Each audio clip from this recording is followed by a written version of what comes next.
Pozri, schopnosť sústrediť sa, koncentrovane, cieľene a vedome je pravdepodobne tá najdôležitejšia schopnosť, ktorú ty ako ľudská bytosť môžeš mať. A to nielen pri budovaní firmy, zarábaní peňazí alebo dosahovaní úspechov, ale aj vtedy, keď sa snažíš byť prítomný pri vlastných deťoch alebo pri vlastnom partnerovi. Alebo keď sa chceš naučiť počúvať svoj vnútorný hlas, alebo keď chceš začať konečne pracovať na tom, čo mu hovoríš svoj vlastný sen. Totižto vedomá pozornosť je hlavné palivo tvojho života. Tam, kam nasmeruješ svoju koncentrovanú pozornosť, tam budú veci rásť. A tam, kde tvoja pozornosť nebude, tam bude všetko odumierať. A jeden z najväčších problémov dnešnej doby je ten, že drvivá väčšina ľudí nemá svoju koncentráciu, svoju pozornosť pod kontrolou. Máme ju roztrieštenú, rozkúskovanú, rozbitú a ukradnutú. A ja som bol presne tam. Mám 2 deti, firmu, projekty, na ktorých spolupracujem, plný dvor roboty, plnú hlavu myšlienok a vízií, kopec tréningovej a mentoringovej praxe a moje telo je občas úplne na šrot. A preto v snahe zohnať trošku viac toho sústredenia do svojho života som vyskúšal fakt všetko. Vyskúšal som rôzne playlisty, vyskúšal som kávu, vyskúšal som viac kávy, ešte viac kávy, energetiaky, všetky dostupné aj nedostupné formy stimulantov, všetky nootropika, všetky racetámy, všetky bylinné extrakty, modafinil, mikrodávky rôznych psychedelik, disociatívne anestetika, aplikácie, to-do listy, otužovanie, fasting, prerušovaný post, afirmácie, biohacking, rôzne dýchové cvičenia a plánovanie mojich činností na niekoľko mesiacov dopredu. Až kým som konečne nepochopil tú najdôležitejšiu vec, ktorá súvisí so sústredením. A to je tá, že sústredenie nie je o tom, koľko vecí do tohto mixu alebo koktejlu pridáš,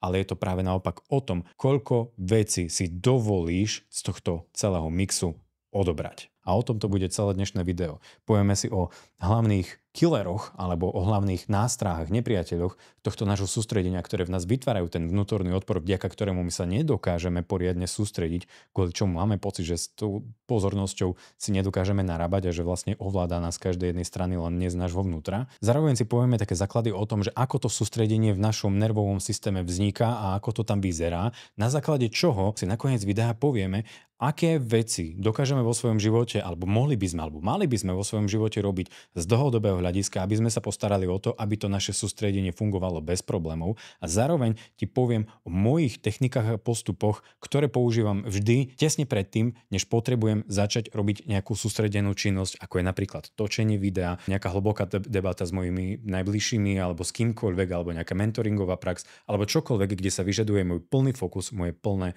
sústredenie. A bude to veľmi jednoduchá a rýchla praktika, ktorá ti pomôže prenastaviť tvoje telo a celý tvoj nervový systém tak, aby si bol schopný plne jednobodovo alebo širokospektrálne sa sústrediť podľa toho, ako to ty cítiš a potrebuješ v danej situácii. Poďme rovno na vec. Je veľmi dôležité povedať si, že ako to vlastne vyzerá v našom nervovom systéme, čo je vlastne to jediné miesto, kde my dokážeme fungovať a zažívať to sústredenie, že ako to v tom nervovom systéme vyzerá za ideálnych podmienok, keď sústredení sme. Keď zohľadíme všetky dostupné informácie o nervovom systéme a zoberieme do úvahy aj tzv. Polyvagálnu teóriu, ktorá hovorí o tom, že máme 2 vetvy nášho nervového systému, sympatikus a parasympatikus, no zároveň parasympatikus, čo je pokojová vetva nášho nervového systému, má svoje 2 módy fungovania alebo 2 vetvy, pričom jedna vetva sa volá tzv. Dorzálna, to je vlastne vetva, kedy sme tak v čile alebo tak prestimulovaní, že nás vypína, že nás paralizuje, že nás odstavuje, nie sme schopní pozerať, vnímať,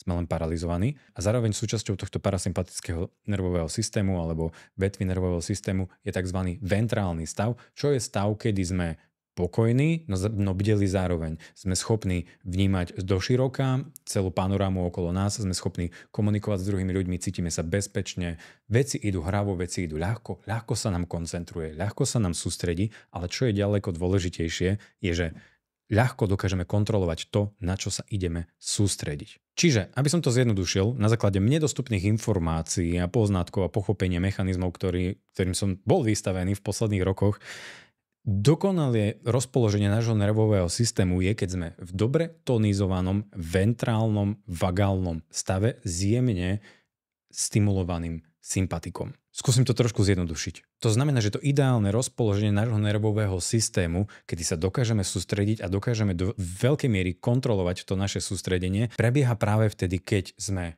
pokojní, keď sme nevyplašení, avšak do istej miery, do malej miery je jemne tonizovaný náš tzv. Sympatický nervový systém, čo je vlastne systém alebo vetva nášho nervového systému, na základe ktorej sa cítime trošku byť bojovní. Je to aktivačná alebo aktivizujúca vetva nášho nervového systému.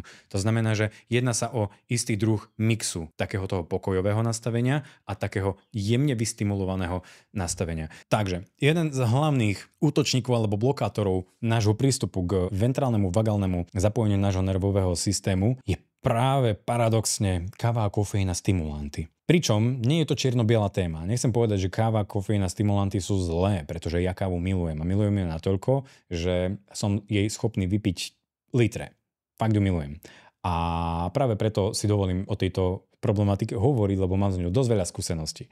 Ide tu o to, že ak máš dobrú citlivosť na kofeín, tak 1-2 kavičky denne bohate stačia. Je veľmi dôležité byť schopný vnímať, že kedy je tej kávy alebo tých stimulantov priveľa. Pretože káva a stimulanty ti dajú pocit, že si rýchlejší, si schopný stále vyšším a vyšším množstvom stimulantov a kofeínu v tvojom krvnom obehu, si schopnejší byť rýchlejší, byť bdelejší. Ale dochádza to do tej miery alebo do tej hranice, kde prestávaš mať kontrolu nad tým, že kam tú svoju pozornosť usmerníš. Pretože káva, stimulanty, energetiaky, čokoľvek, čo stimuluje tvoju nervovú sústavu, preto sa tomu hovorí stimulant, lebo stimuluje to tvoju nervovú sústavu, stimuluje to sympatikus, to znamená tú aktivačnú bojovnú vetvu tvojho nervového systému. A tá káva, kofeín, stimulanty, ak ich vypiješ viac, než je treba k tomu, aby si sa normálne cítil bdelý, tak každou ďalšou kávou jediné, čo robíš, je, že zrýchľuješ sa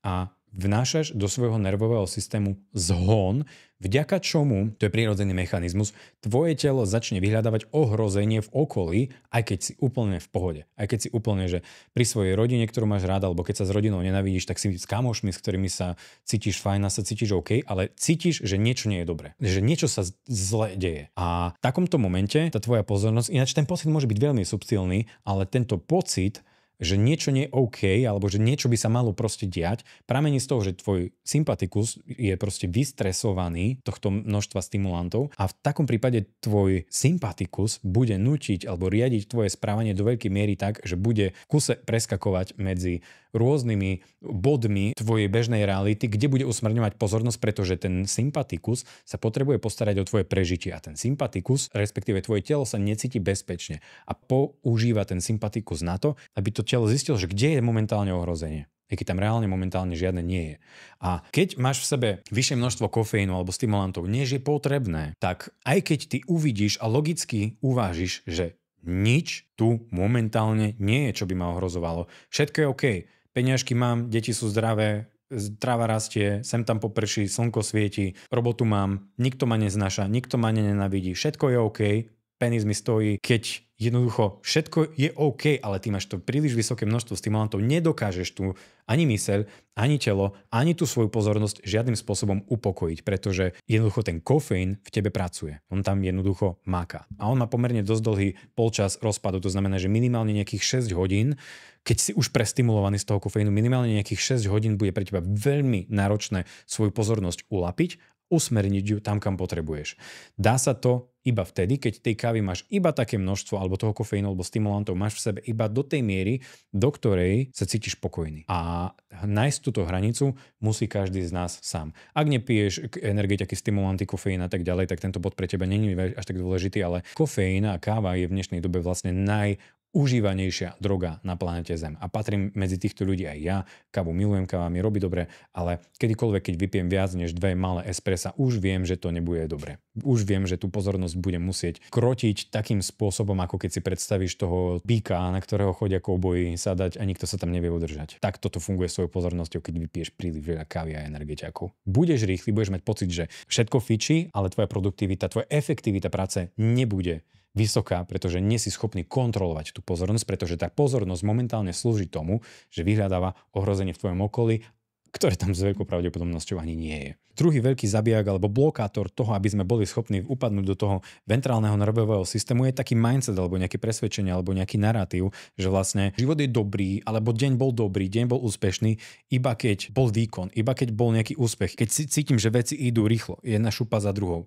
Práve ono je častokrát spájané s kofeínom alebo s užívaním nejakých rôznych stimulantov, tých stimulantov je fakt veľa, ale mnohí z nás, a ja som v tomto bol kámo ponorený strašne hlboko, mnohí z nás vďaka tomu, že sme či už popíjali kávu, alebo že máme v sebe nejaký pocit, že nie sme dostatoční, ak nie sme produktívni, ak neprinášame svetu nejakú hodnotu a tak ďalej. Čo nevrajím, že je zlá vec, keď máme nejaký takýto pocit vo svojom vnútri. Ale ak tento pocit v našom vnútri, okorenený kávou, stimulantami a ďalšími látkami, v nás vytvára dojem, že je OK byť stále v zhone, že je OK byť stále pod tlakom, pretože iba vtedy dokážem urobiť a dokončiť veci. Jednoducho povedané, že necítime sa dobre, keď sme v pokoji, tak ten narratív nám blokuje prístup k ventrálnemu systému, pretože my keď sa dostaneme do toho ventrálneho rozpoloženia, kedy sa cítime OK, kedy sa cítime byť dostatočne ducha prítomný, tak my tento stav máme niekde hlboko v našich narratívoch označený, že toto nie je stav, v ktorom tá produktivita nejak bude fungovať. Pretože viem dokončiť veci hlavne vtedy, keď som pod tlakom, keď som v zhone. A to nie je len, že ty to vieš na nejak na logickej úrovni, to je, že ten nervový systém je proste takto zvyknutý. Že jednoducho, keď idem robiť nejaké veci, tak proste je normálne, že som v zhone, je normálne, že som pod tlakom. A teraz nechcem povedať, že to normálne nie je. Ale problém je, keď sme takí tí hustleri, keď sme takí tí grindery, že proste idem teraz do roboty a potrebujem zdolať celý svet. Tak práve tá snaha zdolať celý svet cez tlak, cez výkon, robiť viac, získavať viac, mať viac a tak ďalej, sa stáva hlavnou prekažkou k tomu, aby sme mali prístup do toho ventrálneho zapojenia nášho nervového systému, kedy dokážeme byť naozaj sústredení, kde dokonca je nám k dispozícii a naša kreativita. Totižto, ak náš nervový systém a náš narratív v našej mysli je konštruovaný tak, že dlhodobo chceme byť v takomto performance nastavení, kde sme pod tlakom, kde sme v zhone, kde považujeme ten zhon a tlak za bežnú súčasť toho, kde podávame výkon, tak naše dopaminové centra, vďaka tomu, že pomocou zhonu a tlaku my dosahujeme nejaké výsledky alebo máme nejaký úspech, máme niečo, za čo nás dopaminové centrum odmení, tak vlastne to dopaminové centrum si zároveň začne pamätať, že čo viedlo k tomu, že som tento úspech docielil. Ak do veľkej miery v tom všetkom bol zhon a tlak možno od šéfa, tlak možno z pohľadu nejakých očakávaní, tak my sa z dlhodobého hľadiska učíme, že veci sa dosahujú skrz tento tlak, zhon a tak ďalej. A my keď ho necítime, tento tlak, zhon a tak ďalej, náš nervový systém a náš narratív nie je natrénovaný, aby sme dosahovali výsledkov jednoducho, bez nejakého vnútorného tlaku. Avšak myslím, že sa zhodneme, že dlhodobé fungovanie v takomto performatívno-narratívnom spôsobe myslenia a nastavenia nášho nervového systému je priama čiara, priama cesta do pekla, do paralýzy, do vyhorenia, do vyčerpania makroživín, mikroživín v našom organizme, do vyčerpania nejakého entuziazmu. Pričom ten entuziazmus nemusíme strácať, keby sme vedeli, že nie vždy musíme robiť veci pod tlakom, nie vždy musíme robiť veci v zhone, ale práve naopak, drvivú väčšinu vecí, pri ktorých používame naše sústredenie, je ďaleko efektívnejšie ich robiť, keď sme v pokoji, keď sme v kľude. Ja ináč do tejto skupinky narratívu brutálne zapadám, alebo dlhodobo som s tým mal problém a do veľkej miery ešte sa mi stáva, že s tým mám problém. Mnohí z vás sledujete môj podcast, kde komunikujem s mnohými ľuďmi, kde ma moja myseľ predbieha, kde mám pocit, že z toho podcastu vzíde nejaká hodnota pre ľudí len vtedy, keď ja som pod tlakom, alebo keď som veľmi rýchly. A je to niečo, s čím ja dlhodobo pracujem, pretože keď sa mi niečo potvrdilo v mojom živote, tak jednoznačne to, že ďaleko lepšie výsledky dosahujem vtedy, keď ich dokážem robiť pokojný. Ale to je niečo, čo sa učím posledné roky. Dlhé roky predtým som fungoval práve v takom nastavení, že výsledky a úspechy, ktoré stoja za to, sa docieľovali alebo sa vykonávali vždy pod veľkým tlakom, vo veľkom zhone. A my si to veľmi nevšímame za jazdy, lenže v našom nervovom systéme, v našich narratívoch sa to veľmi rýchlo zlepí. Teda, že zhon, tlak, performance, viac a viac a viac a makať a makať a makať rovná sa výsledky. Lenže toto nefunguje dlhodobo. Toto môže fungovať proste krátkodobo, keď si na niečo zabudol a teraz zrazu je pre tebou deadline a vtedy proste si to odmakáš a zrazu zistíš, že je to dobre urobené. Mnoho ľudí ináč takto funguje, že riešime veci až na poslednú chvíľu, lebo vtedy nám to najlepšie páli. Keď patríš medzi týchto ľudí, ktorým to najlepšie páli ako keby na poslednú chvíľu, tak treba si uvedomiť, že je to pravdepodobne z toho dôvodu, že ty si naprogramovaný, natrénovaný takýmto spôsobom fungovať. Čo môže ti z krátkodobého hľadiska veľmi efektívne fungovať. Avšak prichádzaš o možnosť užiť si proces. Prichádzaš o možnosť mať v tom procese k dispozícii aj kreativitu. Pretože ty keď riešiš akýkoľvek takýto performance goal, cieľ, ako keby v tom nastavení toho zhonu, toho tlaku, že ti to robí dobre, tak tam nemáš k dispozícii dostatočne veľké množstvo kreativity na to, aby si dokázal odstúpiť od tej situácie a pozrieť na ňu z nadhľadu, zľava, správa, z každej strany, že či to, ako postupuješ vpred, je správne a konštruktívne a či je to prospešné a tak ďalej. Musíš sa prakticky len modliť, že snáď tá cesta, na ktorú som sa vybral, ktorú potrebujem dokončiť pred tým deadlineom, že je správna. Čiže čo ti tu chcem odporúčiť je začať vo svojom tele, vo svojom prežívaní vnímať kedykoľvek, že kedy si v zhone, kedy si pod tlakom, kedy cítiš, že OK, teraz je treba niečo urobiť, ja musím sebe vytvoriť tlak, lebo vtedy máme pocit, že vtedy musíme si vypiť kávu, vtedy si musíme zapaliť, vtedy musíme do seba dať nejakú tabletku, aby sme sa naburcovali, aby sme boli schopní tie veci urobiť. Pretože kde si hlboko v nás, v našom narratíve, je presvedčenie, že my musíme byť naburcovaní, vyhajpovaní, nastimulovaní, aby sme mohli nejaké veci dokončiť. Lenže toto nie je prirodzený spôsob sústredenia. A to nehovorím ako nejaký starý detko, ale keď máš prístup k ventrálnej vetve nervového systému v bode, kedy ty potrebuješ sa sústrediť s jemne stimulovaným sympatikom, to znamená, že dáš si tam nejakú jednu kavičku kľudne, vtedy dokážeš robiť veci ďaleko efektívnejšie, ďaleko dokážeš byť produktívnejší. Lenže slovo efektivita je tiež niečo, čo si mnohí z nás zamieňajú so zhonom. Máme pocit, že efektívni sme vtedy, keď jedna vec za druhou, bim, že takto sa robia veci, že sme veľmi rýchli. Ale to nie je efektivita. Efektivita nie je, že urobím 10 vecí a mám 10 výstupov.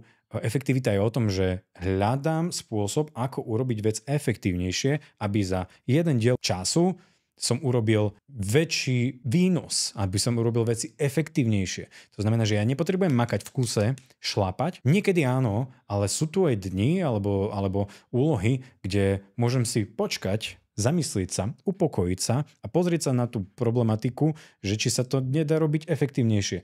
Či budem miešať betón vo furiku s motikou, alebo či medzičasom si neskočím do požičovne náradia a nepožičam si miešačku, ktorá mi tam dokáže premiešať, ja neviem, že 200 litrov betónu, napríklad. Samozrejme, preniesi to do akýkoľvek tej situácie to potrebuješ. Takéto uvažovanie ti príliš nie je k dispozícii vtedy, keď si v zhone. Hlavne vtedy, keď si naučený, že veci sa musia robiť v zhone. Mnohí z nás si aj uvedomujeme, že nemali by sme byť v zhone, lenže jedna vec je, čo ty logicky niekde v narratívoch svojich máš, ale druhá vec je, čo je tvoje telo zvyknuté robiť, alebo že ako je tvoje telo a tvoj nervový systém zvyknutý tieto veci robiť. Chce to roky prenaučania sa, že vlastne je v pohode, aj keď okolo mňa je stres, chaos, je úplne v pohode aj vtedy sa upokojiť a byť pokojný, aj keď okolo mňa je strašný chaos a že som v strede tornáda. Aj vtedy je úplne v pohode byť pokojný. Je to len tvoja voľba. A prakticky táto voľba ťa častokrát odpája od toho Matrixu, kde tvoja pozornosť je ako keby riadená tým prúdom, v ktorom idú všetci ostatní vystresovaní ľudia. Ty práve tým, že vystúpiš z toho, zvolníš sa nejakým spôsobom do toho ventrálu a o tom, ako sa to robí, sa budeme baviť trošku neskôr, ale práve tým, že sa z toho dokážeš vytrhnúť, znova získať svoju schopnosť riadiť svoju pozornosť jasne a orientovať ju na zmysluplný cieľ. Zmysluplný cieľ je ten, ktorý ty si vyberieš, ktorý ty považuješ za správny a zmysluplný, tak takto sa odpájaš do toho Matrixu a takto získavaš schopnosť robiť veci ďaleko efektívnejšie. Ďalší veľmi silný blok alebo prekážka k tomu, aby sme dokázali mať prístup k tomu nastaveniu nášho nervového systému a k nášmu sústredeniu, aby bolo jasné, a zmysluplné a nami riadené a orientované, je trénované rozptýlenie. Samozrejme mám na mysli čokoľvek, čo ťa rozptýluje. V prvom rade je to asi, že tvoj mobil. Čím nechcem povedať, že mobil je dobrý alebo zlý, pretože všetko, ako keby v prvom rade dávka robí jed, to je prvá vec, a druhá vec, že ten mobil je dobrý sluha, zlý pán. Čo znamená, že dobrý sluha, zlý pán? Sluha je vtedy, keď ty vo svojom normálnej realite niečo riešiš a potrebuješ nejakú informáciu, nejaké dáta, nejaký vstup, potrebuješ si niečo vybaviť na mobile, zapneš ten mobil, vybavíš si to, odložíš mobil do vrecka a ideš ďalej. Avšak sa zamyslí nad tým, že koľkokrát si zažil takú situáciu, že chcel si vedieť, že koľko je hodín, vybral si svoj mobil, pozrel si sa tam, bolo tam nejaká notifikácia, nejaké upozornenie, teda pozrel si sa, či je všetko OK, dal si mobil naspäť do vrecka a pýtaš sa samého seba v hlave, koľko je vlastne hodín? Teraz som pozeral na mobil, aby som zistil, koľko je hodín a ja neviem, koľko je hodín. Ale viem nejaké ďalšie veci, ktoré už si ani nepamätám, že čo za notifikácie som tam videl. Alebo ešte v horšom prípade som sa prichytil niekde na Instagrame alebo ja neviem, že niekde na Facebooku, ako tam scrollujem 2-3 minúty potom, čo som sa chcel pozrieť, že koľko je hodín, aby som zistil, či stíham, ja neviem, dokončiť nejakú úlohu, alebo či stíham na vlak, alebo či stíham na autobus. Veľmi, veľmi, veľmi, veľmi silno ti odporúčam používať mobil iba vtedy, keď potrebuješ niečo z toho mobilu. Nepoužívať ten mobil vtedy, keď si potrebuješ uniknúť od tejto reality. Pretože keď si potrebuješ sa zabaviť, trošku sa rozptýliť, je treba si uvedomiť, že čokoľvek, čo robíš pravidelne, to trénuješ. Svoj narratív, trénuješ svoj nervový systém, trénuješ svoje celé telo. To znamená, že za každým, keď ty sa cítiš trošku nekomfortne, alebo sa nudíš, alebo nemáš nič lepšie na robote, tak za každým, keď si vyberieš mobil a ideš sa len tak bez hlavou, bezcielne poskrolovať, tak nie je problém, že čo ty tam pozeráš, čo ty tam konzumuješ, akože môže to byť problém, ale hlavný problém je, že trénuješ svoju rozptýlenosť. Vlastne v momente, keď ty odchádzaš od tejto reality do svojho mobilu so zámerom, že idem sa len zabaviť, že vlastne ani žiaden zámer tam nie je, to samotné je už rozptýlenie. Ten mobil už ti slúži ako rozptýlenie, ešte si ho ani nezapol. Lebo pravdepodobne počas dňa máš nejaké veci, ktoré by si potreboval zlepšiť. Vieš, že sú veci v tvojom živote, nech žiješ akýkoľvek život, než ty ktokoľvek. Vieš, že sú nejaké veci v tvojom živote, ktoré potrebuješ začať riešiť, ktoré potrebuješ posunúť vpred. A keď sa ti nechce momentálne, tak máš veľmi jednoduchú návnadu a to je ten mobil. Občas sa stane, že si proste večer pozriem niečo na mobile, poskrolujem si trošku Instagram, ale mám to, že ja neviem, že 7 minút denne možno. A počas dňa sa snažím fakt používať tie zariadenia len na to, aby mi poslúžili v tom, čo ja reálne robím teraz v tejto realite. Keď to používaš ako rozptýlenie, trénuješ to rozptýlenie a ty keď trénuješ rozptýlenie vo svojom živote, tak logicky je to pre teba prekážkou v tomu, aby si sa dokázal sústrediť. Ono dá sa na to pozrieť aj tak, že keď ty scrolluješ po tom mobile, tak ty sa tam sústredíš. Ale čo je ďaleko dôležitejšie, je nie, že schopnosť sústrediť sa, alebo sústredíš sa aj teraz, sústredíš sa skoro celý deň, ale ide o to, že či sa vedome sústredíš, či si vybral, že na toto sa idem teraz sústrediť, pretože mi to dáva zmysel, pretože mi to dáva význam. A toto sa odnaučaš, odtrenúvávaš, keď sa chodíš rozptýľovať, keď unikáš od nudy k rozptýleniu na mobile. Žiadna z týchto vecí nie je zlá, ale zariadenia elektronické sú dobrí sluhovia, zlí páni. Musíš byť ty vždy plne vedomý pán týchto zariadení. Lebo ináč vieš, že ako ťa algoritmy sociálnych sietí reflektujú, využívajú parametre tvojej pozornosti na to, aby viedli tvoj život istým spôsobom alebo tvoje uvažovanie istým spôsobom. V takomto prípade, keď niekto riadi tvoju pozornosť za teba, sa stáva tvojim pánom. Takže bacha na to. Tiež som mal s týmto dosť veľký problém, totiž to tvorím obsah na sociálne siete, kde ma sleduje už niekoľko 100 000 ľudí, ale o to silnejší dôvod pre mňa to bol na to, aby som sa odtrhol od konzumácie, bezhlavej konzumácie týchto sociálnych sietí. A bola to jedna z najúžasnejších zmien za mojich posledných možno 10 rokov, keď odmyslím to, že sa mi narodili deti a že sa nám podarili nejaké úspechy s firmou a tak ďalej. Toto mi prinieslo veľkú kapacitu v mojej schopnosti znova sa sústrediť na veci, ktoré viem, že sú dôležité. A dalo mi to aj kopec času, ktorý som predtým trávil na sociálnych sieťach. Ďalší brutálny problém, ale ktorého opak je vlastne jedno z úžasných riešení na problém so sústredením je ten, že my nevieme, prečo robíme veci. Absencia zmyslu je veľká prekážka k tomu, aby sme boli schopní sa sústrediť, aby sme boli schopní riadiť a viesť svoju pozornosť tam, kam my vieme, že je to dôležité. Ako si môžeš predstaviť tú absenciu zmyslu, lebo tiež je to taká, že komplikovaná otázka a každý si potom môže predstaviť niečo iné, že čo je to zmysel.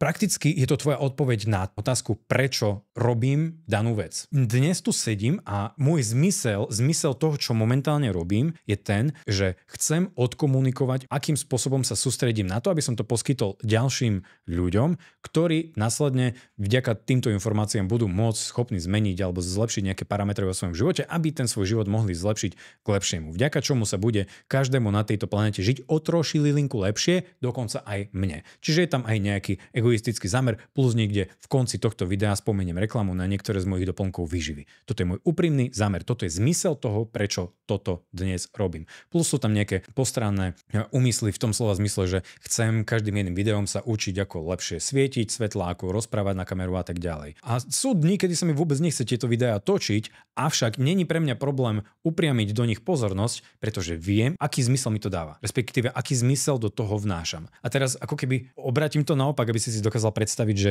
čo je tá absencia zmyslu. To znamená, že napríklad, že chodíš do roboty, lebo už si v takom veku, že už by si mal chodiť do roboty, áno, treba ti zaplatiť nejaké to bývanie, ktoré sa ti možno ani nepáči, si vo vzťahu, v ktorom a možno, že ani nie si vo vzťahu žiadnom a vlastne chodíš len do roboty, len aby si proste mohol prežiť, aby si mohol kúpiť to základné jedlo, aby si mohol prežiť do ďalšieho dňa, kedy znova pôjdeš do práce, ktorá ťa vôbec nebaví, v ktorej nemáš žiadne naplnenie a tak ďalej. A v takom prípade proste tá tvoja pozornosť uteká každým jedným možným smerom. A ja neviem, či to duša riadi, alebo čo to v tebe riadi, alebo vo mne riadi. Tá duša ti trošku hovorí, že kámo, nie si na mieste, kde by si mal byť, alebo proste nejdeš smerom, ktorým by si asi mal ísť, lebo toto nevedie nikam.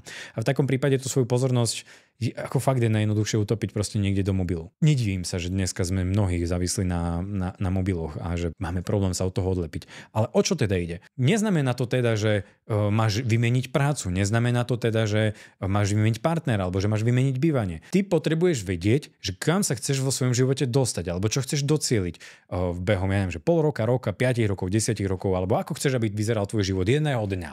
V nejaký neurčitý, ja neviem, že za 20 rokov.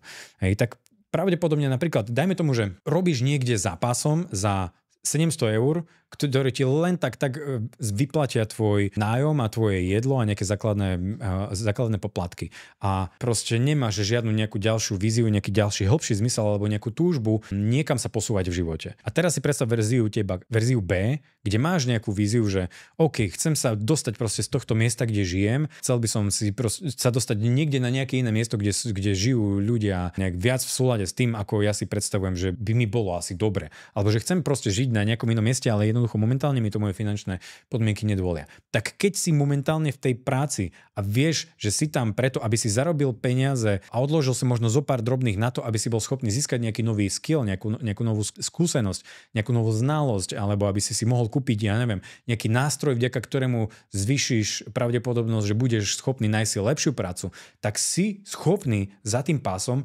byť bdelý, byť ducha prítomný, alebo sa zamyslieť, dobre, keď som len za pasom a už to viem robiť úplne automatizovane, ako dokážem ten čas využiť lepšie. Ja neviem, pustím si podcast, audioknihu, alebo idem sa nejakým spôsobom vzdelávať. Ak mi je to umožnené. Ak mi to umožnené nie je, tak v rámci tej práce idem sa sústrediť plne na ňu, aby som ju urobil čo možno najrýchlejšie a čo možno najefektívnejšie, aby som proste, ja neviem, že šetril energiu alebo podal lepší výkon, vďaka čomu zvýšim pravdepodobnosť, že zarobím viac peňazí, vďaka čomu sa skôr dostanem k nástroju, ktorý mi pomôže znova zarobiť viac peňazí, vďaka čomu maximalizujem pravdepodobnosť, že sa jedného dňa presťahujem tam, kam chcem. Absencia zmyslu je, že ja ani neviem čo, kam, kde. A ja tu mám takú robotu a tu robím. A baví ma to... A mám nejaké plány do budúcna, vďaka ktorým by som chcel vôbec tú robotu robiť dobre. V takomto nastavení mysle, a teraz som hovoril o práci, ale ty si to môžeš predstaviť v akýkoľvek konštalácii alebo v akýkoľvek činnosti. Proste keď tam je absencia zmyslu, ty nemáš kritérium, na základe ktorého by si bol schopný správne zhodnotiť, že sem chcem orientovať svoju pozornosť, ktorú chcem potom, tam sa chcem sústrediť. A tam chcem byť efektívny a tam chcem byť produktívny. Mnohí z nás majú pocit, že dobre, ten zmysel akože nemusí byť, hej, ale chcem byť našlapaný a budú do seba dávať nootropika, kofeín, kávu a budú sa hypovať a ja neviem čo všetko možné, aby robili robotu, ktorá ich ani ako keby k ničomu nevedie, ani im, akože dáva im prostriedky k tomu, len aby mohli proste mať na víkend alebo na nejakú jednu dovolenku, ale nie je tam nejaká žiadna hlbšia vízia, že prečo ja naozaj túto prácu robím. Prečo túto činnosť ja idem robiť, že netušia. Keď ty netušíš, že prečo by si mal niekde orientovať svoju pozornosť, je úplne naivné od seba očakávať, že budeš schopný tú pozornosť niekde orientovať a ju tam udržať a ťažiť z nej kreativitu, inšpiráciu a vnášať do tohto sveta skrz tvoju sústredenú pozornosť a činnosť čokoľvek hodnotné. Prakticky nie je to možné. Absencia zmyslu je teda absencia povede na otázku, že prečo idem robiť danú vec alebo prečo robím danú vec. Keď to nemáš, tak s veľkou pravdepodobnosťou robíš na nesprávnej veci alebo robíš na tej veci z nesprávnych dôvodov. Potrebuješ si zodpovedať na tieto otázky. Prečo robím tú robotu, ktorú robím? A nemusí sa len jednať o robotu. Môže sa jednať o vzťahy, o nejakú vnútornú prácu, o nejaký osobný rozvoj, o nejaké meditatívne praktiky, o čokoľvek v tvojom živote. Odpoveď na otázku prečo môže byť len, že lebo ma to baví, alebo cítim sa pri tom dobre. A to je treba si k tomu na chvíľku sadnúť, niekedy večer a o tom písať. A niekedy zistíš, že dobre, naozaj tam nebolo nič zmysluplné, tak keď zistíš, že tam nebolo nič zmysluplné v tom, ako si to robil doteraz, tak idem hľadať plán B, nie že plán B, idem hľadať plán A konečne, kde budem robiť niečo, čo bude dávať zmysel. A možno, že k tomu potrebuješ na chvíľku, aby si ešte robil tú starú činnosť, ale zrazu už aj tá stará činnosť má zmysel, lebo vieš, že sa chceš dostať k tej ďalšej činnosti.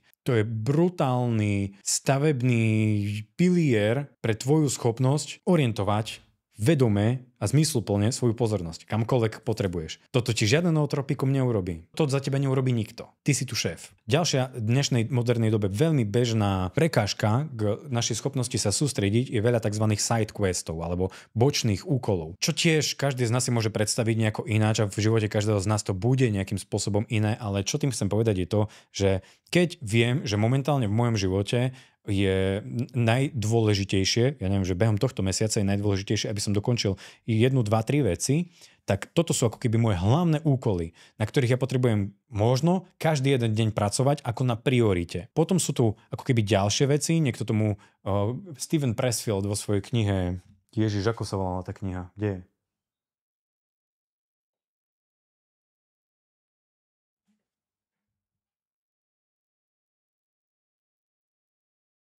Válka umnení hovorí o tzv. Tieňových úkoloch alebo shadow jobs. To znamená, že vieš, čo je momentálne dôležité a palčivé v tvojom živote. Vieš, že potrebuješ vyrozprávať si nejaké veci so svojou manželkou, vieš, že potrebuješ, ja neviem, že prestať piť a vieš, že potrebuješ finančnú situáciu nejakým spôsobom proste dať dokopy.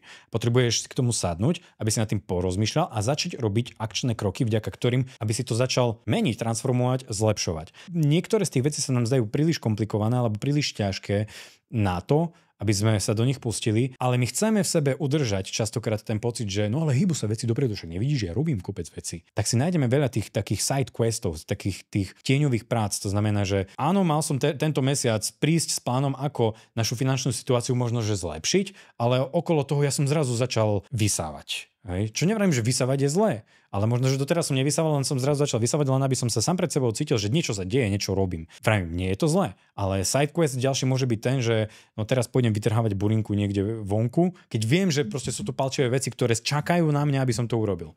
A ty sám pred sebou musíš byť úprimná na to, aby si zistil, čo sú tie side questy, vďaka ktorým ja sebe len udržiavam ten pocit, že no nie som úplne na nič hodný, nie som úplne zbytočný, ale zároveň sa to stáva mojou prekážkou k tomu, aby som naozaj orientoval svoju pozornosť na veci, ktoré sú dôležité, ktoré sú momentálne pre mňa primárne, ktoré sú neodkladné. U mňa sa veľakrát stávalo, môj osobný príklad ti poviem, že potreboval som ísť natočiť video, ako je toto.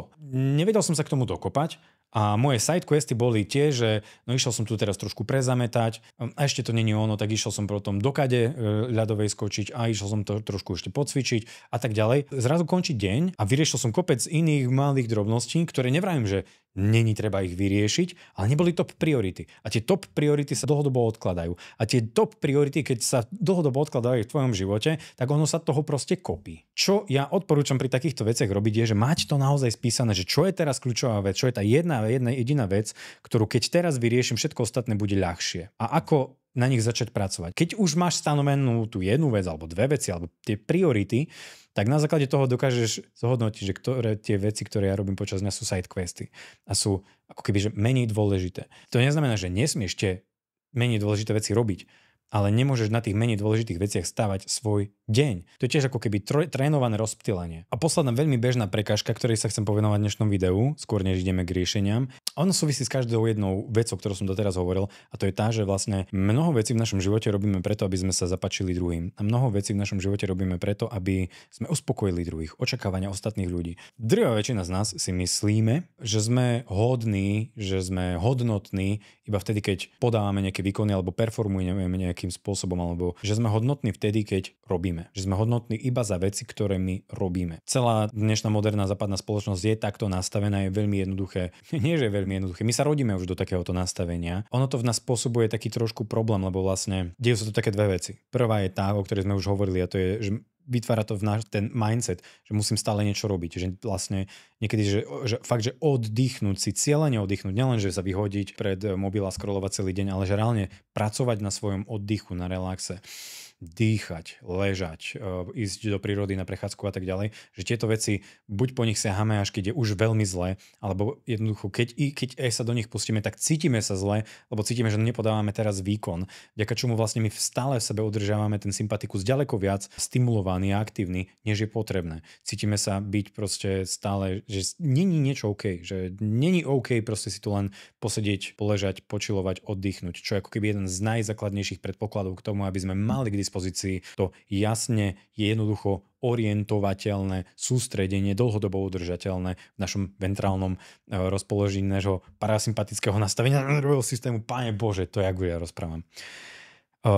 Skrátke som tým chcel povedať, že sa necítime byť OK, keď oddychujeme. To sme rozoberali už v iných videách. To je niečo, s čím sa pasujeme mnohí, ale ďalšia veľmi dôležitá vec, ktorá z toho vyvstáva, je práve tá, že ako som hovoril o absencii zmyslu, niekedy ten zmysel, my keď nemáme ho pred sebou, že jasne daný a spísaný, tak do toho bodu my častokrát ani nevieme o tom, že drvivá väčšina z vecí, ktoré my robíme, nerobíme ani preto, že nás bavia alebo ich považujeme za správne alebo zmysluplné, ale robíme ich z nejakého starého návyku, z nejakého prežitého starého mechanizmu, vďaka ktorému my sa snažíme získať pocit vlastnej hodnoty tým, že budeme uspokojovať potreby a očakávania iných ľudí. A to je veľký problém, pretože v tvojom vnútri čosi cíti, že táto činnosť nie je problém, ktorú robíš, ale dôvod, kvôli ktorému ju robíš, je v rozpore s tebou, lebo nerobíš to, nepovažuješ to za zmysluplné, len niekde hĺbke vnímaš, že asi keby na to pozerala moja mamka, moja partnerka, moja frérka, alebo môj kamoš, alebo nejaký môj tatko, tak by som sa cítil za to hodnotný. A preto to robím. A toto nie je v súlade s tvojim vnútrom. Vďaka čomu, keď robíš takéto činnosti len z týchto dôvodov, že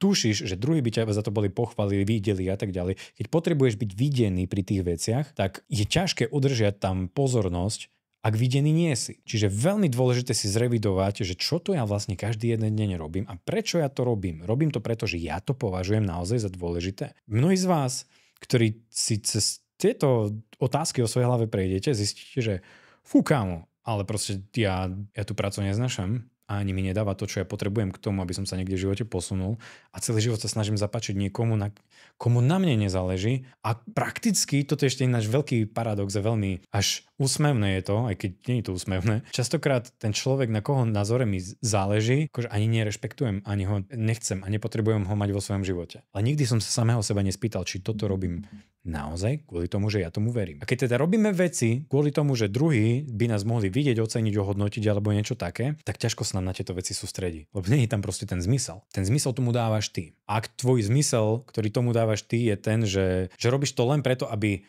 si sa mohol cítiť v závere normálne, lebo druhý človek ťa uvidí alebo pochváli, tak máš problém so sebahodnotou. A to máme všetci do veľkej miery. A jeden z najlepších spôsobov, ako túto sebahodnotu budovať, je, že začnem rešpektovať len to, čo mi dáva zmysel, čo mi dáva význam. A nebudem robiť veci, ktoré mi zmysel a význam nedávajú. Niekedy nemusíš ani zmeniť prácu, ale niekedy len stačí si uvedomiť, že prečo som to robil. A to vo mne vytváralo v mojom nervovom systéme nejaké rozpoloženie, ktoré mi vytváralo problém v tom, aby som tu bol schopný robiť to naplno a sústrediť sa, keď niekto ma vidí alebo nevidí, alebo karhá alebo nekarhá. A niekedy zistíš, že tá činnosť bola dobrá, ale ten dôvod nebol správny. A zrazu začnem to robiť, aby som si to užil. Začnem to robiť, ja neviem, že umeleckejším spôsobom, aj keď to môže byť vzdelanie umývania riadov. Nahradím ten zmysel, že chcel som sa niekomu zapáčiť, aby ma niekto pochválil a tak ďalej. Nahradím to tým, že ja chcem, aby to bolo urobené dobre a záleží mi na tom. Tak zrazu, kámo, celý tvoj fokus sa tam naleje. A nepotrebuješ žiadne nootropika. Možno metafokus, keď chceš vyživiť svoj mozog. Ale k tomu sa dostaneme neskôr. Čiže ideme na akčné kroky, vďaka ktorým dokážeme z toho sústredenia vyťažiť maximum a rozdelíme si to do takých 3 bodov. Za prvé je taká, že preparation alebo príprava, ktorú je dobre si urobiť niekde na papieri doma, keď si v kľude, keď si nerušený ľuďmi.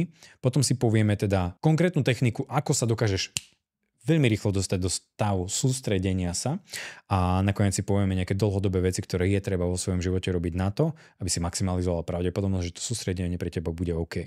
Čiže v prvom rade ako keby tá príprava. To znamená, že je úplne ideálne, keď si dokážeš nájsť nerušený čas a priestor, aby si s perom a papierom sadol. Niekedy ti dokáže v tom pomôcť aj ChatGPT alebo nejaký iný AI tool, ktorý má o tebe dostatočne veľa informácií. Môžeš sa poradiť s ním, ale za mňa veľmi efektívne funguje proste pero a papier, kde si jednoducho rozpíšeš, čo za veci ty počas dňa robíš a prečo ich robíš. A rozpíšeš to do detailu. Nemusíš zapísať 4 až 4, ale potrebuješ si sám pred sebou obhájiť, že či ti dávajú veci, ktoré robíš, zmysel, význam. Či z dlhodobého hľadiska ti to má niečo priniesť, alebo nemá niečo priniesť. Či študuješ školu, ktorú študuješ len, aby si mal pokoj od rodičov, alebo či to robíš z toho dôvodu, že fakt vidíš veľký potenciál, veľké nadšenie máš v tej danej činnosti, ku ktorej sa môžeš dostať skrz tú školu napríklad. Čiže je veľmi dôležité každú jednu činnosť, ktorú počas dňa máš, mať pre ňu odpoveď, že prečo to robíš. A pri obrovskom množstve tých činností počas dňa zistíš, že nevieš. Pri týchto činnostiach môžeš ich začať škrtať zo zoznamu a začať postupne pracovať na tom, aby si deň po dni jednu po druhej vymenil za niečo iné, alebo aby si do nej vniesol zmysel, alebo aby si ho začal robiť nejak ináč a tak ďalej. Prakticky veci, ktoré si sa rozhodol robiť kvôli tomu, že ti dáva zmysel ich robiť, sú veci, ktoré robíš vo vnútornom súlade. Ak máš vo svojom živote veci, ktoré robíš a nevieš, prečo ich robíš, tak pravdepodobne na 99% si sa pre tieto veci nerozhodol ty, to znamená, že to nie sú tvoje veci, to znamená, že nemôžeš ich robiť vo vnútornom súlade, pretože si sa pre nich nerozhodol. Čiže keď si vypíšeš na papier zoznam veci, ktoré každý jeden deň robíš a nájdeš tam 15 vecí, ktoré nevieš prečo robíš, ani sa necítiš pri nich dobre, ani ti to nedáva pocit inšpirácie, kreativity, ale nič ti to nedáva. Len robíš ich preto, lebo si už ich robil dosť dlho. Sú to veci, ktoré robíš vnútorným rozporom a trénuješ tam rozptýlenie, pretože tá tvoja pozornosť niečo v tvojom vnútri vie, že toto si nezaslúži moju plnú pozornosť a vtedy tvoje myšlienky odbiehajú kade-tade. Takže toto je veľmi dôležité si urobiť doma v klídku. Druhá vec je taký, že deklater alebo defragmentovanie svojho mozgu niekde na papier. Čokoľvek, čo ťa boli, čo ťa trápi, čo ťa, ja neviem, že sa cítiš tým byť traumatizovaný alebo niečo podobné, je veľmi dôležité nájsť si raz, ja neviem, že v mesiaci čas na to, aby si zobral pero a papier, aby si sa tam vypísal zo všetkého. Pretože sú tu veci v tvojom živote, ktoré ťa trápia, ktoré si proste zažil, ktorých sa bojíš niekde v budúcnosti, že niečo ťa čaká, alebo sa momentálne na dennodennej rutinnej báze stretávaš s nejakými ľuďmi, ktorí na teba, ja neviem, že niečo vysielajú, vďaka čomu sa necítiš dobre a bojíš sa chodiť do práce a tak ďalej. O týchto veciach je veľmi dôležité zobrať si aj pero a papier a vypísať sa. Deje sa mi to a to, alebo stalo sa mi to a to, alebo čakám, že sa mi stane to a to a vytvára to vo mne takéto pocity a bojím sa, že sa stane to a to. A ty, keď vypisuješ sa o týchto veciach, začína sa diať to, že v konfrontácii vo svojej mysli s tou danou myšlienkou začínaš používať čím ďalej viac frontálny kortex alebo vedomejšiu, logickejšiu, evolučne modernejšiu, novšiu časť svojho mozgu, ktorá dokáže logicky reflektovať na veci, ktoré ty vyhodíš na papier. Kým to nevyhadzuješ na papier, tak spracovávaš to primárne svojou limbickou časťou svojho mozgu, ktorá je veľmi intenzívne prepojená s emóciami, s amygdalou, spája sa so strachom, s úzkosťou a tak ďalej. A keď to je iba v tvojej hlave, nedokážeš sa z toho vymotať. Keď to vyhodíš na papier, zrazu dokážeš vidieť, že dobre, koľko je tam trápenia a dokážeš sa pozrieť na ten papier a môžeš na koniec toho papiera napísať, že dobre, toto keby bol môj kamoš, ako by som mu poradil. Že ako by si s tým mohol poradiť. A tieto rady si môžeš niekde zapísať a nechať ich na papieri. Na základe čoho ty sa v ďalšie dni dokážeš riadiť, dokážeš lepšie si odpovedať na svoje otázky, že prečo robím veci, prečo nerobím veci. Ale tá najkľúčovejšia vec je, že tieto myšlienky, keď tieto obavy, strachy, úzkosti a pochybnosti a traumy a bolesti a neviem čo všetko možné, kým to nevyhodíš niekde na papier, kde to dokážeš logicky spracovávať, tak v momentoch, kedy ty počas dňa sa snažíš sústrediť na nejakú vec, ale sa ti do nej veľmi nechce, tak všetky tieto sračky ti budú vyvstávať v tvojej hlave. Ty keď ich však necháš na papieri, výrazne minimalizuješ pravdepodobnosť, že sa ti to bude diať. Vďaka čomu maximalizuješ pravdepodobnosť, že to tvoje sústredenie bude bezproblémové. No a v neposlednom rade, čo ti dokáže pomôcť, toto dokážeš robiť aj na dennodennej báze, je robiť si niečo ako to-do list. Potrebuješ si vypísať také tie side questy, o ktorých vieš, že dobre by bolo jedného dňa sa do nich pustiť. Len z jedného jediného dôvodu, aby si vedel, že je to niekde zapísané, aby si nemusel nad tým v kuse rozmýšľať. A to by bola preparation. Toto, keď máš urobené raz za čas, raz za mesiac si tieto veci urobíš, garantujem ti, že si ďaleko viac pripravený na to, aby si bol schopný riadiť svoju pozornosť tam, kam ty potrebuješ, vtedy, kedy potrebuješ, do tej miery, do ktorej ju potrebuješ. Čím sa dostávame k postupu, ako sa dokážeš veľmi rýchlo dostať do stavu, v ktorom sa dokážeš sústrediť. Ako sme si opisovali, ten stav, v ktorom sa dokážeš optimálne sústrediť, je tonizovaný ventrálno-vagálny stav s mierne aktivovanou alebo takisto tonizovanou, ale kontrolovanou alebo regulovanou aktiváciou sympatika. Čiže dva kľúčové pojmy, ventrál, vagál, to je vlastne chill, pokoj, nie si paralizovaný, si schopný vnímať a počúvať a tráviť a riadiť tú svoju pozornosť, ale zároveň máš do istej miery aktivovaný sympatikus a tonizovaný sympatikus, vďaka čomu si zároveň dostatočne bdelý. Je to mix bdelosti a pokoja a uvoľnenosti. Je to niečo, v čom, akože keď by sme na teba dali EEGčko, keď si optimálne v tom stave, tak si v rozpoložení alfa vln. To je ináč niečo, s čím ti dokáže veľmi efektívne pomôcť takisto zložka L-teanín v tvojej suplementácii. To je jeden z mála nootropík, ktoré ti dokážu skutočne pomôcť ísť do toho sústredenia, lebo drvivá väčšina nootropík ťa práve vyháňa výrazne buď do toho sympatika, alebo ťa veľmi seduje. L-teanín máme v našej zmesi Metafokus, ja idem pre ňu, aby som ti to ukázal.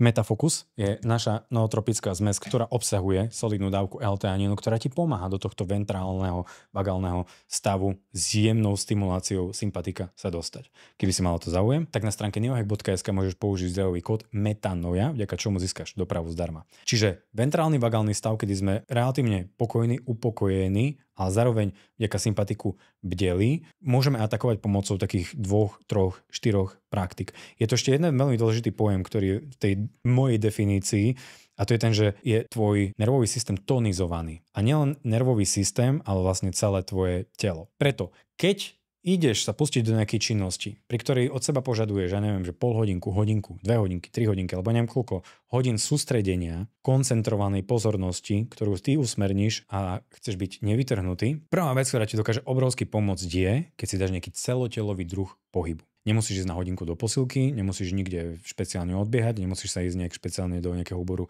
prezliekať, ale môžeš si dať nejaký druh pohybu, ktorý zapojí na chvíľku celé tvoje telo a mierne sa pri ňom zadýchaš. Aspoň mierne. Ja, keďže toto štúdio mám na vlastnom dvore, ja väčšinou vyjdem vonku na dvor a zoberiem si nejakú jednoručku, asi 28 a 38, tak podľa toho, aký mám deň, aj zoberiem ju zo zeme a vyhadzujem ju nad seba hore, dole, s jednou rukou, s druhou rukou, alebo si zoberiem nejakú palicu, jednoducho prekrvím trošku celé to telo, ale hlavne o čo tam ide je, že vďaka tomu celotelovému pohybu, ináč dosť efektívne môže byť napríklad, že zo pár drepov, alebo drepy s výskokom, alebo dáš si 10 drepov, 10 klikov. Vďaka tomu aktivuješ veľkú časť svojho nervového systému a svojich svalov, vďaka čomu vznikne za pomoci prekrvenia tonizácia aj nervového systému, aj svalového aparátu. Tonizáciu si môžeš predstaviť, že je tam takéto základné napätie. Nie napätie, že si v úzkosti, že sa bojíš, je takéto napätie, kde to tvoje telo ťa dobre drží.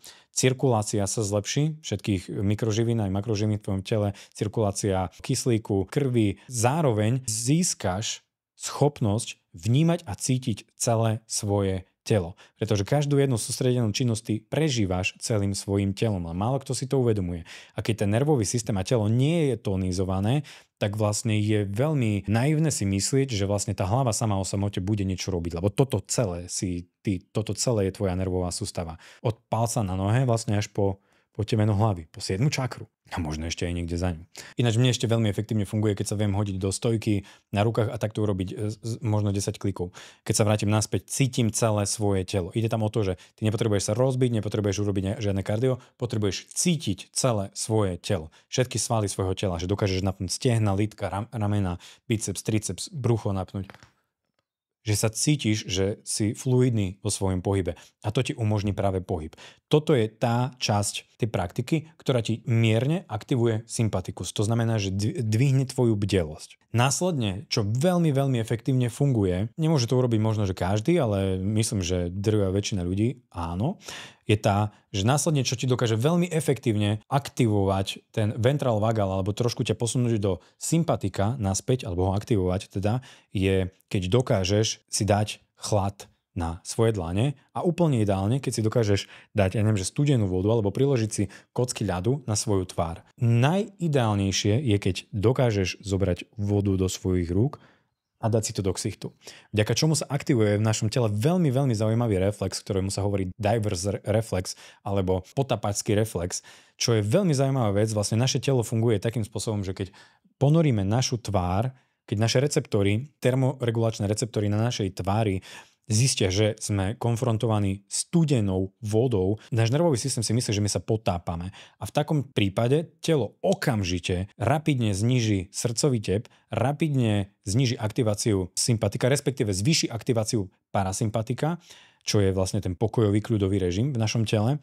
A takisto sa spomalí veľmi výrazne naše dýchanie. Prehlbí sa naše dýchanie. Pretože telo ráta s tým, že asi budeme pod vodou a teraz nebude čas dýchať. Potrebujeme prežiť. Je to veľmi zaujímavé, lebo ono to znie, že stresujúco, že vlastne si schladíš tvár a že ťa to vystresuje, ale paradoxne vtedy telo sa okamžite utlmi. Okamžite sa upokojí. Čiže rozhýbať sa, schladiť buď minimálne svoje dlane, alebo ideálne svoju tvár, keď ti to dovolí, neviem, ak máš nejaký make-up, tak je to asi trošku komplikovanejšie, ale veľmi efektívne môžu byť aj, keď si vieš zohnať nejakú kocku ľadu, alebo zoberieš si fľašu, ktorá je proste vychladená z chladničky a preroluješ si to. Hlavne po tej časti tváre, na ktorej štandardne nerastú chlpy.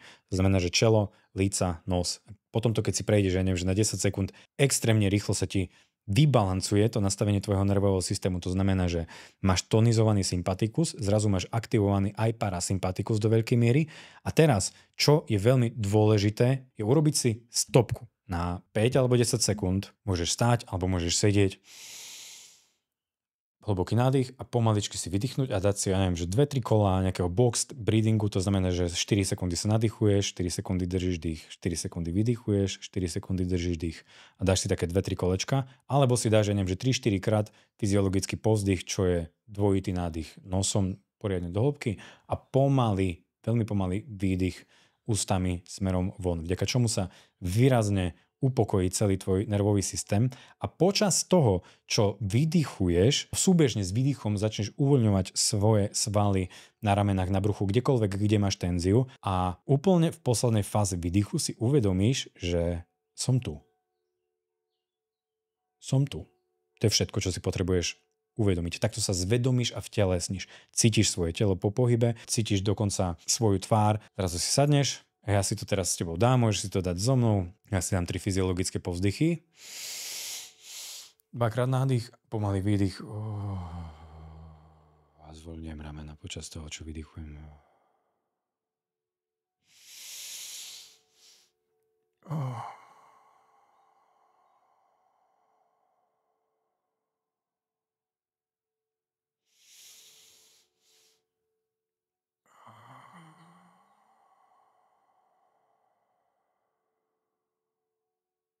Ešte raz.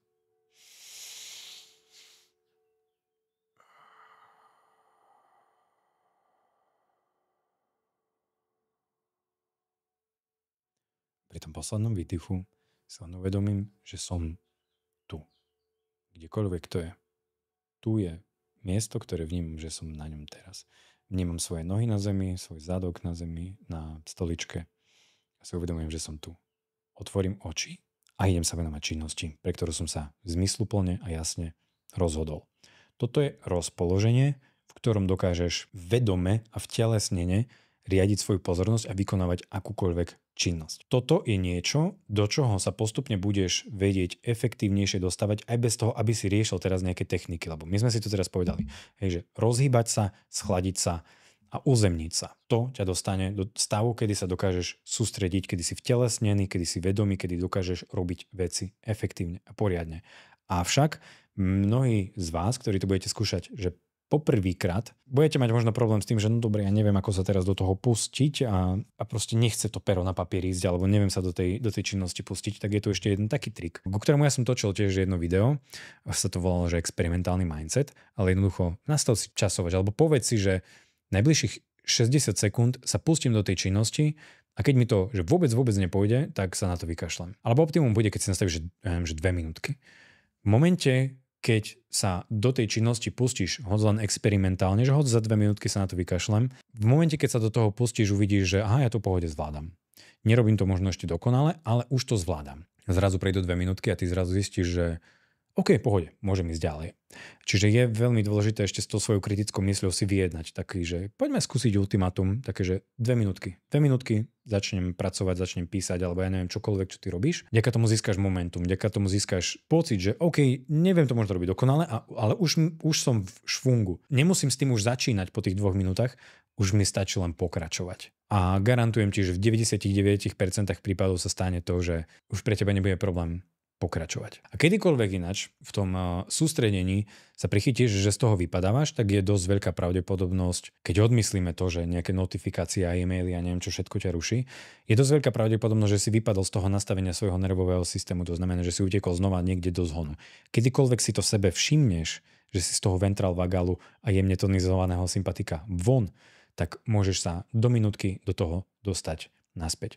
Samozrejme spomeniem, že je veľmi dôležité proste mať čo najmenej rušivé prostredie okolo seba. Keď potrebuješ, môžeš si k tomu pustiť hudbu. Brutál ti odporúčam počúvať hudbu, ktorá je zhruba v súlade s tým nastavením tvojho nervového systému. Ako zistiť, že ktorá hudba je v zhode s tvojim nervovým systémom, je tá, ktorú keď si pustíš, tak ti dáva dobrý pocit. Dáva ti dobrý pocit nejakého tempa. A je veľmi dôležité počúvať hudbu, ktorá nemá text. Čiže iba nejakú inštrumentálnu hudbu, ktorá má nejaký dobrý flow, v ktorom ty si, keď robíš nejakú hravejšiu vec, môže to byť niečo trošku rýchlejšie, keď robíš niečo akčnejšie, tak chceš nejakú hudbu, ktorá má nejaký dobrý rytmus. Ale keď robíš niečo senzitívnejšie, alebo keď robíš niečo s vysokou precíznosťou, nejakou veľmi vysokou, ja neviem, že robíš hodinky, montuješ nejaké ozubené drobné kolečka, tak si môžeš pustiť niečo, ako je soundtrack z filmu Interstellar, ktorý je v zhode s tým, ako ty potrebuješ proste to robiť. Ale ty zistíš v tom, keď si budeš púšťať tú hudbu, keď sa náhodou potrebuješ odizolovať zvukovo od okolia, ty budeš cítiť, že toto je ono. A vlastne nájsť si ten playlist, pri ktorom samozrejme nezačať hľadať ten playlist v momente, keď ideš už sa sústrediť. Nájdi si ho niekedy večer, predvečer, už maj pripravený ten playlist, tie piesne, tú muziku a samozrejme všetky notifikácie a e-maily, mobil proste dať preč zo stola. Ja som dnes točil video a práve mi volá editor a je to moja chyba, že som si to nevypol a cítim sa trošku byť vytrhnutý z tohto flow, ale viem sa už dostať do toho veľmi efektívne naspäť. Takže tieto podmienky treba si vytvoriť pre seba, aby som bol nerušený. A potom, či ty už budeš robiť nejakých pracovných blokoch, či budeš používať nejakú appku, nejaký to-do list, či do toho ty zapojíš nejaké nootropika, či do toho zapojíš prerušovaný pôst alebo čokoľvek iné, tak všetko ti môže trošku nejakým spôsobom pomôcť, ale sú to všetko len doplnky, ktoré môžu ti trošku okoreniť ten základ. A ten základ je vrátiť sa do rozvážneho pokoja, do ventrálneho vagálneho stavu s jemne tonizovaným, regulovaným sympatikom. Toto je niečo, do čoho keď sa dostaneš, v tomto dokážeš operovať, fungovať, sústrediť sa, riadiť svoju pozornosť a tak ďalej. Pri všetkých tých prídavkoch, ktoré my sme do toho pridávali, a ja som patril medzi tých ľudí, ktorí sme do toho pridávali všetko dostupné, sa môžeš veľmi jednoducho dostať do bodu, kedy celé to svoje sústredenie vlastne sa snažíš postaviť len na to, že máš všetky doplnky, máš všetky stimulanty, všetku kávu, všetká muzika, že všetko je dokonalé. Ale ty keď chápeš, čo je základ toho sústredenia, ty zistíš, že nič k tomu nepotrebuješ. 10 klikov, 10 repov, schladiť ksicht, keď sa dá, keď sa nedá, tak proste potom sa uzemniť, dať si tam, ja neviem, že 30 sekúnd dýchania, kedy si uvedomíš, že si tu, vtedy sa s tým výdychom pomalým, kedy sa uvoľňuješ, sa tvoja myseľ vyčistí, otvoríš oči, keď vieš, prečo ideš robiť vec, ktorú ideš robiť, tak už ti nič nestojí ako prekážka k tomu, aby si to robil. A už len spomeniem teda, že čo robiť z dlhodobého hľadiska, aby si nerobil chyby alebo aby si mohol podporiť to sústredenie, aby bolo každým dňom pre teba jednoduchšie a ľahšie. Tak v prvom rade je treba pozrieť na výživu A nejdem tu dávať nejaké komplexné výživové poradenstvo, pretože o tom som natočil už kopec iných videí, odkazy na ne nájdeš dole v popise pod videom, ale také dve kľúčové veci by som spomenul, alebo tri. Tri veci. Za prvé, potrebuješ mať dostatok bielkovín v svojej strave. Hovorím o tom v každom jednom videu, ale treba si uvedomiť, že bielkoviny sú základné stavebné prvky alebo aminokyseliny, ktoré sú v bielkovinách, sú základné stavebné prvky všetkých neurotransmiterov, ktoré poháňajú tvoju schopnosť sústrediť sa. Ideálne, keď príjmaš dostatok bielkovín zo živočíšnych zdrojov, pretože toto je pre náš mozog ďaleko najvyužiteľnejší zdroj bielkovín. Mäso, vajíčka, syry, mliečne výrobky. Akože keď si vegan, vegetarián, tak ti odporúčam veľmi silno konzumovať aj nejaké proteínové prášky vegánskeho zdroja. Keď ti nechutia vegánske zdroje proteínov, môžeš vyskúšať náš produkt Aminofuel, čo je aminokyselinová zmes, plne z vegánskeho zdroja, ktorá obsahuje plné spektrum aminokyselín, ktoré podporujú práve aj doplňanie našich neurotransmiterov v našom mozgu. Druhá vec, ktorá v rámci výživy je veľmi dôležitá, ja som to už čiastočne spomenul, sú vajíčka. Vajíčka obsahujú pomerne vysoké množstvo výborne strebateľného cholínu, čo je prekurzor neurotransmiterov acetylcholín, ktorý nám umožňuje robiť akože aj motorické zmeny, ale pomáha nám sústrediť sa a robiť rôzne zápisy do našej pamäte a umožňuje nám mať prístup do našej pamäte, keď sa potrebujeme rozpamätať v rámci toho sústredenia na niečo a tak ďalej. A tretia vec, ktorú by som spomenul, je taká trošku variabilná, že vlastne keď do seba natrepeš veľké množstvo cukru alebo rýchlo vstrebateľných sacharidov, môže ti to do veľkej miery otupiť tvoju schopnosť triezvo uvažovať. Čiže v prípade, že máš nejakú veľmi mentálnu činnosť, tak veľmi efektívne ti dokáže pomôcť, keď máš veľmi dobre zregulovaný cukor. S čím ti dokáže pomôcť, neviem, že prerušovaný pôst, alebo nejaký dlhší fasting, alebo keto dieta, alebo low carb dieta, ale hlavne asi to, že vlastne tesne predtým, než ideš robiť nejakú sústredenú činnosť, sa snaž proste nie jesť nejaké väčšie množstvo cukrov a sacharidov, pretože s veľkou pravdepodobnosťou proste ťa to otupí v tej tvojej schopnosti mať ostrý fokus, ostré sústredenie. Veľmi dôležitá vec, ktorú je treba vo svojom živote kultivovať, je samozrejme pohyb. Každý jeden deň sa potrebuješ proste aspoň 10 minút poprechádzať alebo dať si nejaký ľahký druh pohybu. Ja neviem, že fakt, že 10 klikov, 10 repov, alebo ja neviem, že poskakať si trošku na švihadle, jednoducho zvýšiť to prekrvenie a všetky detoxikačné procesy, či už v tvojom lymfatickom systéme, v krvnom obehu, kdekoľvek. Jednoducho potrebuješ byť prekrvený každý jeden deň, aby aj tvoj mozog počas noci dokázal odpratávať všetky metabolity, všetky odpadné látky z celého aj tvojho nervového systému. A zároveň, čo ti dokáže v rámci pohybu veľmi efektívne pomôcť, aspoň 1, 2, ideálne 3 krát v týždni máte nejaký druh silového tréningu. Môžeš sa ísť rozsekať do posilky, ale môžeš urobiť aj... Ja posledný rok a pol cvičím len na dvore s jedným párom jednoručiek a odmakám si tréning, pri ktorom ako keby čelím tomu odporu, že cítim, že už nevládzem, ale skúsim ešte jedno opakovanie. Vďaka čomu ty zaučáš celý svoj nervový systém tomu, že si schopný pasovať sa aj s ťažkými vecami. To znamená, že keď ideš sa aj potrebovať zasústrediť na nejakú vec, ktorá ti dáva zmysel, ti dáva význam, ale máš voči nej veľký odpor alebo strach alebo neviem čo, tak vlastne práve takýto druh silového cvičenia dokážete podporiť, vytvoriť v tebe ten drive, že dobre, ja zvládnem ťažkú vec. Dokážem urobiť ťažkú vec. Čo ti dokáže veľmi pomôcť podporiť tú tvoju schopnosť sústrediť sa. Ďalšia veľmi dôležitá vec je samozrejme spánok. To by som povedal, že asi aj najdôležitejšia vec z týchto všetkých vecí. Spánku sa nebudem nejak veľmi komplexne venovať, lebo natočil som o tom kopec videí, na ktoré nájdeš odkaz dole v popise pod videom. Tak to poviem, nič nemá tak neblahý dopad na tvoju schopnosť sústrediť sa ako to, že nespíš. Alebo to, že do noci, ja neviem, že do polnoci sleduješ nejaké seriály na Netflixe alebo niekde podobne. Nevrajím, že nepozerať si niečo večer, ale je úplne ideál, keď dokážeme, že aspoň hodinu pred spánkom už nečumieť proste na telky, nečumieť do modrého svetla, nemať nad sebou zasvietené umelé svetlo. Aspoň sa pokúsiť proste spať čo najbližšie k tým 8 hodinám. Keď sa náhodou budeš skôr, že si vyspatý po 6, po 7, je to úplne OK, ale minimálne sa snaž neposierať si ten spánok, proste fakt, že blbými návykmi. Ten spánok ťa dokáže brutálne postaviť na nohy a veľmi efektívne podporiť tvoju schopnosť sústrediť sa na ďalší deň. Za ďalšie, tak ako sme sa bavili o tom, že mobil je dobrý sluha, zlý pán, tak čo mne veľmi efektívne pomohlo v období, keď som sa snažil odnaučiť sa 50 krát za deň čumieť do mobilu, bolo to, že keď som sa rozhodol, že idem sa odnaučiť, teda vyberať si mobil reaktívne, ale vyberať si mobil vtedy, keď ja reálne ho potrebujem, lebo na ňom niečo potrebujem urobiť, tak začal som robiť to, že keď som si všimol, že už mám v ruke mobil reaktívne, že ja som sa ani preto nerozhodol, ho mám znova v ruke, lebo asi som si tam chcel niečo poskrolovať, nejak uniknúť. V momente, keď si to uvedomím, mobil naspäť do vrecka a jeden hlboký nádych a výdych.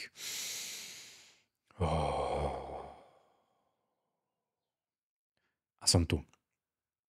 Znie to ako nejaká ezoterická sračka, ale ide tu o to, že vlastne ty keď 50 krát za deň čumeš do toho mobilu, takýmto spôsobom, tak keď si 50 krát za deň natrenuješ nádych a výdych, tak ti to podporí ako keby tvoju schopnosť do toho ventrálneho vagálneho stavu, keď sa potrebuješ sústrediť, dostať sa ďaleko jednoduchšie. Že za každým, keď to vyťahneš, že si všimneš, že znova som sa tu prichytil, tak použij to ako príležitosť na to, OK, dám si teraz tréning jedného hlbokého nádychu a pomalého výdychu, vďaka čomu pretrénujem svoj nervový systém do toho, aby som bol schopný sústrediť sa vtedy, kedy je to treba na to, na čo ja viem, že je treba. No a v neposlednom rade by som spomenul pre tých ľudí, ktorí sa cítia zle, keď oddychujú, pre tých ľudí, ktorí sú v takomto mindsete, že výkon viac a viac, že je veľmi prospešné dať si párkrát v týždni takú, že 10 minútovku, kde si proste ľahneš na zem. Nemusíš robiť žiadne komplikované meditačné techniky, praktiky, ani neviem čo. Proste niekedy pomôže fakt, že ľahnúť si na chrbát, na tvrdú zem a cítiť 10 minút, jak ti zapadá, alebo gravitácia stiahuje telo do podlahy a jak tam oddychuješ a 10 minút si takto poležať. Keď je to pre teba náročné, si takto pre teba poležať, lebo tá tvoja myseľ stále niekde beží, tak ti odporúčam vypočuť si nejakú nahrávku, ktorá je pre teba relaxačná. Ja mám niekoľko nahráviek na internete, môžeš hľadať, tiež nájdeš na to odkazy dole v popise pod videom, ktoré ťa môjim hlasom prevedú v tom, aby si bol schopný si navnímať celé svoje telo, aby si sa cítil OK v tom, že momentálne oddychuješ. Môžeš si to urobiť kedykoľvek počas dňa, ale jednoducho takisto to učí nielen tvoj nervový systém, ale aj prepisuje to tvoje naratívy v tom slova zmysle, že je OK, keď nerobím v kuse. Že je OK sa cítiť fajn. Pričom tu chcem len zdôrazniť, že tu nejde o to, že vo finále budeš robiť menej. Ide tu o to, že to vo finále nebudeš robiť v strese. A to je ako keby jeden z tých kľúčov k sústredeniu. Že nerobíš veci v strese, ale robíš veci ducha prítomne, zmysluplne, vtelesnene, zvedomene, uvedomele. A to by bolo viac menej všetko. Samozrejme, mnohí z vás majú určite otázku, že čo doplnky výživy. Ja som preskúšal fakt akože všetky dostupné doplnky výživy, lebo proste mám prístup ku kadečomu. Skúšal som legálne veci, nelegálne veci a tak ďalej. A akože veci, ktoré úplne že ťa vystrelia a budeš schopný sa brutálne na nich sústrediť, sú väčšinou veci nelegálneho pôvodu. A tieto veci ti neumožnia na dennodennej báze alebo z dlhodobého hľadiska mať ten fokus, učia ťa vlastne mať ten fokus, to sústredenie len za prítomnosti tej látky. A je ďaleko efektívnejšie a lepšie mať tento fokus k dispozícii len preto, že sa dokážeš do toho stavu sústredenia sa dostať, sa naladiť. A dovolím si povedať, že keď dokážeš trénovať túto schopnosť ladiť sa do tohto stavu prirodzeného sústredenia sa, tak je to rovnako efektívne, ako keď užiješ modafinil, čo je jedna z akože z najsilnejších vecí, ktoré ti dokážu pomôcť byť sústredený hneď. Skoro hneď. Potom, čo tá látka nabehne. A čo sa týka ostatných doplnkov výživy, tak sú to látky ako tyrozín, ako je cytikolín, alebo rôzne iné cholinové donory, potom sú tu rôzne rastlinné extrakty, rôzne aminokyseliny, rôzne medicinálne huby a tak ďalej. Je tu veľa vecí, ktoré ti môžu pomôcť tonizovať tvoj nervový systém a tak ďalej. A ja som s týmito vecami veľmi dlho experimentoval.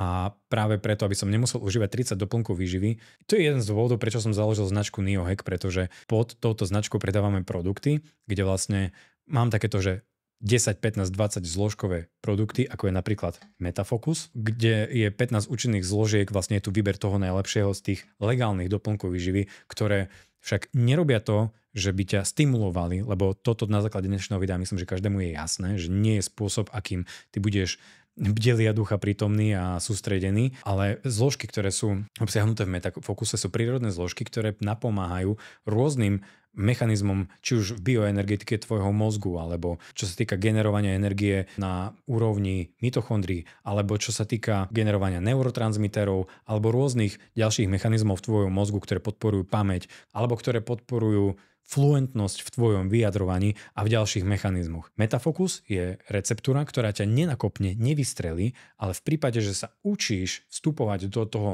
sústredenia prirodzeným spôsobom, tak sú tu všetky veci, ktoré ti pomôžu, aby všetky mechanizmy v tvojom mozgu aj v tvojom nervovom systéme boli vyživené, aby ti boli maximálne k dispozícii. Čo nie je vec, ktorú ti drvivá väčšina takých bežne komerčne predávaných nootropík, lebo drvivá väčšina z nich sa snaží dodať jednorazový, veľmi silný stimulačný efekt, lebo my dnešnej modernej dobe takto všetci ľudia fungujeme, že chcem niečo zjesť a nech to šlape. A že veci, ktoré takto hneď šlapu, sú väčšinou veci, ktoré vytvárajú závislosť a sú to veci, ktoré ti takto šlapú len istý čas. Metafocus je niečo, čo ťa vyživuje. To znamená, že ten účinok sa kumulatívne zbiera, ty rastieš v tej schopnosti do toho sústredenia upadať. Namiesto toho, aby ťa to nakoplo, aby si na druhý deň bez toho nebol schopný znova sa nakopnúť.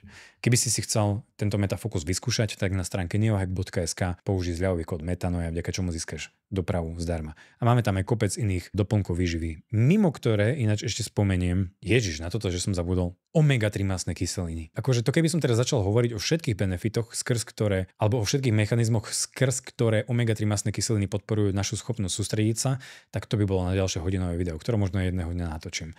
Ale ide tu o to, že není tu asi žiaden doplnok výživy, ktorý by viac pomáhal nášmu mozgu a našej schopnosti sústrediť sa, ako sú omega-3 mastné kyseliny. A omega-3 mastné kyseliny vo vysokovstrebateľnej triglyceridovej forme s nízkym oxidačným skóre, respektíve s kvalitným oxidačným skóre, predávame aj my takisto na našej stránke neohack.sk, čiže, ale akože len aby zaznelo, kľudne si kúp doplnky výživy kdekoľvek inde, to je za prvé. A za druhé, okrem týchto omega-3 mastných kyselín, nie je tu žiadny ďalší doplnok výživy, ktorý musíš, alebo ktorý by si potreboval užívať na to, aby si bol schopný prirodzene sa sústrediť. Doplnky ako Metafocus ti len pomôžu, aby tvoj mozog bol schopnejší čo najskôr tento ventrálny vagálny stav zmiešaný so sympatikom prirodzene nasimulovať. Pomáha to tvojmu mozgu, aby to tvoj mozog dokázal urobiť čím ďalej, tým ľahšie, aby to išlo čo najrýchlejšie. Takže tak, keby si ty mal nejaké svoje rady, triky, tipy, ako to sústredenie vybustiť a podporiť, budem veľmi rád, keď to doplníš niekde do komentárov, nech ďalší ľudia vidia ďalšie názory. Ak si v tomto videu našiel niečo, čo by si chcel rozobrať trošku viac, tak daj vedieť. A keď ti toto video nejakým spôsobom pomohlo, bude pre celú moju tvorbu a celú moju činnosť veľmi napomocné, keď to budeš dielať s ďalšími ľuďmi. Volám sa Vlado Rožko a môjim cieľom je nakopávať riť strachu, neodváhe, prokrastinácii a tukovým bunkám pomocou vedy a úvah z môjho vnútra. Preto ak s môjim cieľom súzneš, prihlás sa na odber tohto kanála a vidíme sa pri ďalšom videu.